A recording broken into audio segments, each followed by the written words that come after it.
नमस्कार दोस्तों, मैं अपना next video types of relation पे लेकर के आया हूँ। तो आइए स्टार्ट करते हैं बिना देर किए हुए कि जितने टाइप के रिलेशन होते हैं। अभी मैं कुछ रिलेशंस को कवर करूँगा, उसके बाद फिर मैं फर्दर और कुछ टाइप्स को डिस्कस करूँगा। तो बात करते हैं पहले इन्वर्स रिलेशन की। तो जैसा कि आपको नाम से पता होगा कि इन्वर्स का मतलब होता है जस्ट अपोजिट, जो रेसिप्रोकल कह सकते हैं। तो अगर मान लीजिए कोई एक रिलेशन आर दिया हुआ है जो कि ए टू बी डिफाइन है, जिसको हम कह सकते हैं ए रिलेटेड टू बी, तो आर इन्वर्स जो होगा वो होगा क्या, बी टू ए, यानी बी रिलेटेड टू ए। इसमें करना कुछ खास नहीं होता है, बस इन्वर्स रिलेशन में अगर किसी भी रिलेशन का आपको इन्वर्स फाइंड करने को बोलता है तो आपको करना क्या है कि जो रिलेशन दिया हुआ है उस रिलेशन का जो ऑर्डर्ड पेयर लिखा हुआ है, जैसे मानिए अंदर दो एलिमेंट्स लिखे हुए हैं ऑर्डर्ड पेयर, एक सेट ए का एलिमेंट लिखा हुआ है, एक सेट बी का एलिमेंट लिखा हुआ है, तो उस एलिमेंट के ऑर्डर को आपको रिवर्स कर देना है, तो आपको उसका इन्वर्स निकल जाएगा उस पर्टिकुलर रिलेशन का। तो जैसे इस केस की बात करें तो यहाँ पर एक एलिमेंट ऑर्डर्ड पेयर दे रखा था आर में, ए कॉमा बी। जब इसके हम रिलेशन की बात करें या इन्वर्स रिलेशन की बात करेंगे तो इसका जो इन्वर्स हो जाएगा वो हो जाएगा बी कॉमा ए। तो उस तरीके से हम किसी भी रिलेशन का इन्वर्स फाइंड कर सकते हैं।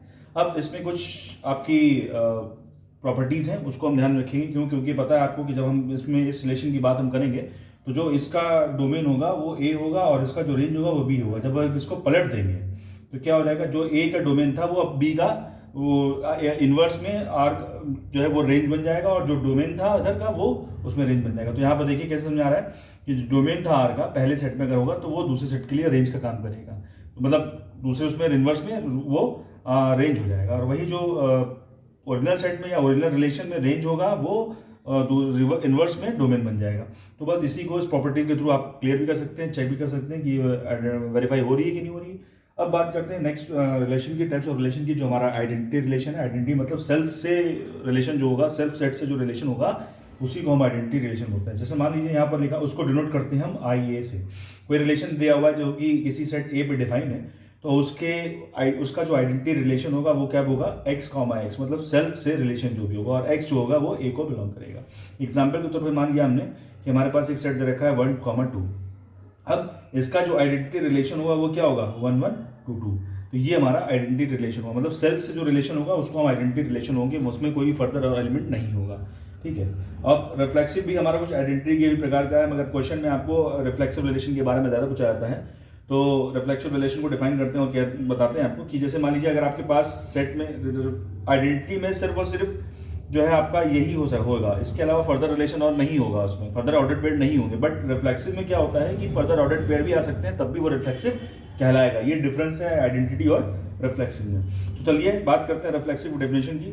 तो जैसे मान लीजिए कोई रिलेशन दिया हुआ है आर जो कि डिफाइन है ए पर, तो वो हमारा कब रिफ्लेक्सिव होगा, जब उस ए के जितने भी एलिमेंट्स हैं वो सब सेल्फ से रिपीटेड होंगे, सेल्फ के साथ उसका रिलेशन निकल के आएगा, तभी हम कह सकते हैं कि वो रिलेशन हमारा है वो रिफ्लेक्सिव रिलेशन होगा।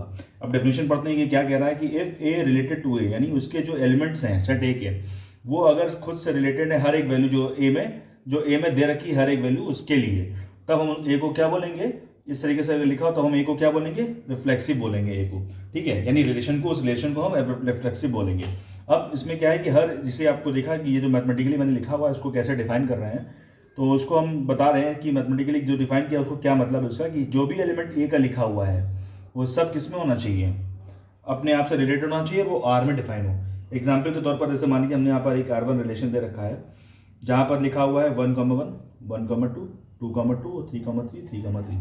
तो एक रिलेशन दे रखा है। अब क्या इसमें ये हमारा रिफ्लेक्सिव है कि नहीं है, आइडेंटिटी तो नहीं होगी क्योंकि इसमें बाकी भी और इंक्लूडेड है।